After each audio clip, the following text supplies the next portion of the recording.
It was just announced that Killian Hayes will not be getting an extension.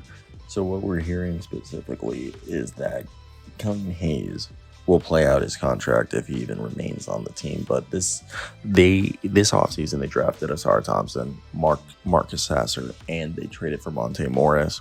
This team has a lot of basically guards, and it's just been rumored that our man Killian Hayes is unlikely to receive a rookie extension from the Detroit Pistons, with the rookie extension deadline coming up around the corner, with it being on, I believe, on the 17th of October is the last day that rookies from the 2019 draft class can sign their extensions. So don't expect Killian Hayes to be one of those guys, which is, you could say, a bit upsetting if you're a fan of his. If you were expecting for him to pan out, he's a solid pass-first defensive guard. And again, he was a guy, from, I guess actually 2020 was the year he was drafted. And look, the left-handed point guard, who's a great playmaker, especially out of the pick and roll, has some creativity to his offensive game.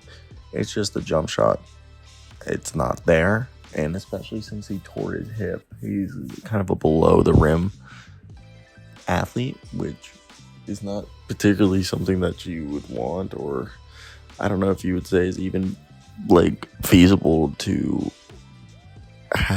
be a not great point guard and have success. Okay, because they need to, a guy like Killian, he needs that 3-point shot to really space the floor, because he's not going to attack the rim. He can get to the rim with his left hand, but we're not going to sit here and be like, oh, he's one of the best at it, because he isn't. And I think there's a lot left to desire.